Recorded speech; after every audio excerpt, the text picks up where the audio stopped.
Hello, beautiful souls, and welcome back or welcome to my podcast, Rewire to Inspire.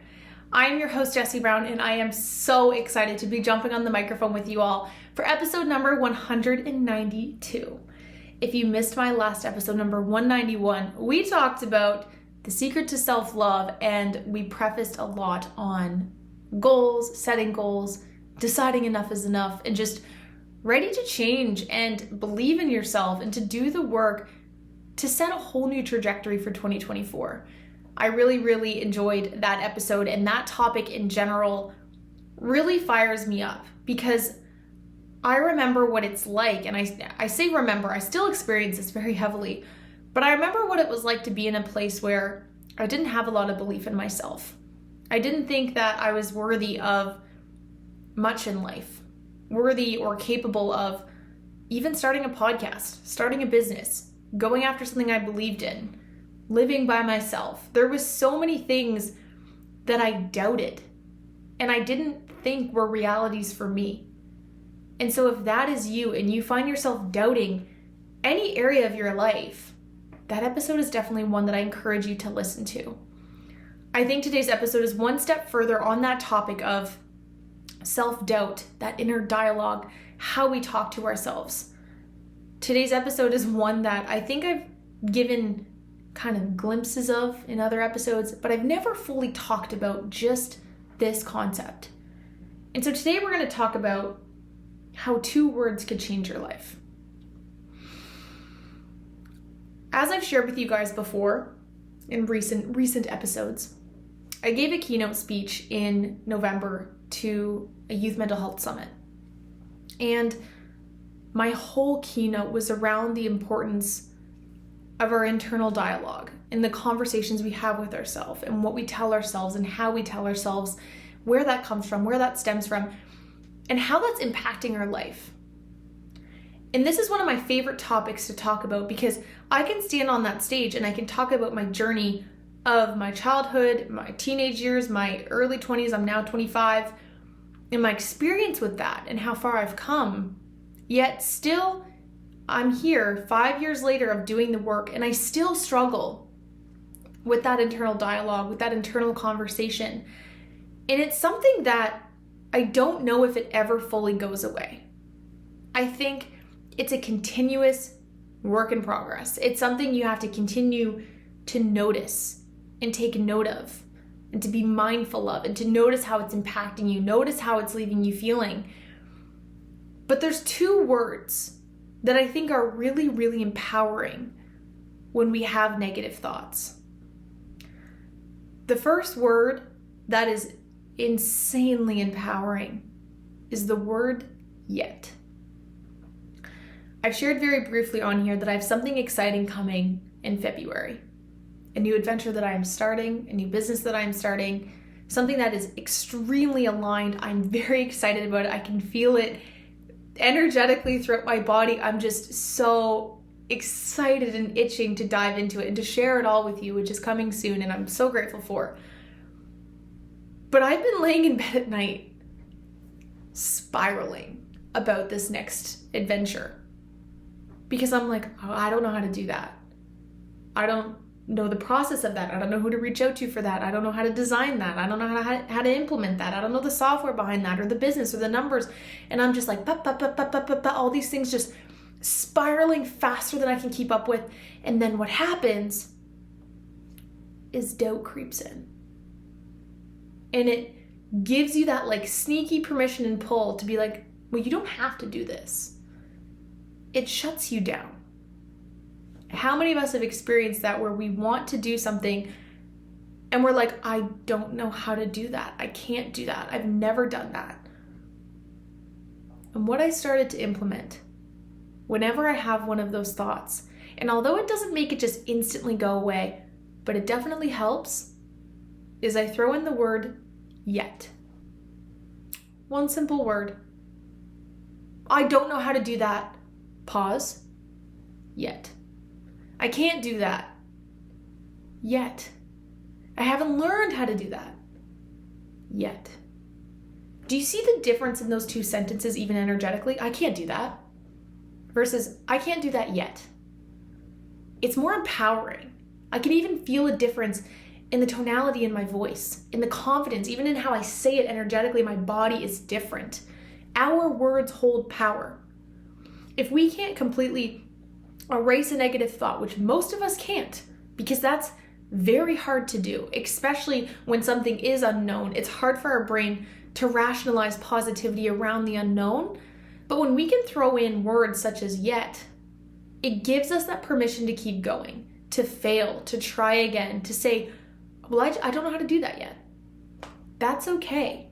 When you start a new job, and I'm very hard on myself for this, there'd be so many times where my team would be doing something like in the beginning of starting my job, and I'd be like, I don't know how to do that. And I would get bogged down on myself, and I would feel like crap, and I would shame myself, and I would compare myself, and it would leave me feeling really crummy and low.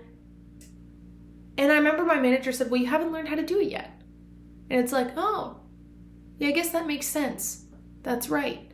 I've never done something, so of course I don't know how to do it yet. So the next time you find yourself in that spiral of, I can't, I don't know, I've never done this before, throw in the word yet at the end and just see how it feels. These are words that are called bridge statements. When we just tell ourselves, I'm so good at this and I'm going to crush it and I have it all figured out. If anything, that actually kind of sets us back because it doesn't allow us permission to be the student and to learn. If I just said, I have it all figured out, I know what I'm doing, like no worries, it's actually kind of ignorant, egotistical, and not really helpful. It's better to lean on the side of, I'm not sure, but I'm going to figure it out. I don't have to know it all right away. That is far more empowering and important from my perspective than trying to have it all figured out. It's about granting ourselves that permission to learn and to try. When I first started this podcast, there was 100% parts of me that were like, I don't know how to start a podcast. I don't know what I'm doing. But by throwing in yet, little by little, I did research and I figured one thing out, which led to another. And I'm still figuring things out. I cannot for the life of me figure out how to put captions on my video for YouTube. I cannot for the life of me figure out how to brand my videos. Yet. I will figure it out. It will come with time. My lights, I don't know what's the proper kind of lights to have. Yet. It will come with time. Don't allow these overgeneralized sentences to bog you down, to crush you, to hurt your self-esteem and your progress. You don't know how to do it yet. The second thing, the second word that has changed my life is, it's possible. And I mean this in a sentence such as, instead of saying, going from, I've shared this before, instead of saying, I'm ugly and then jumping to, I'm beautiful.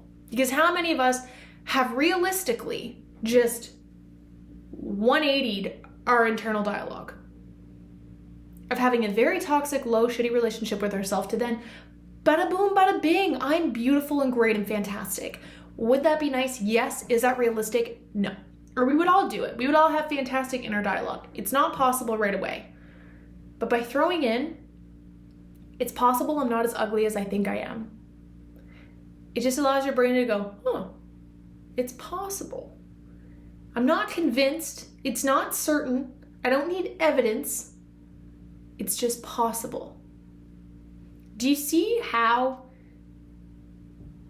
again, the power of our words is just so profound in how we show up as human beings?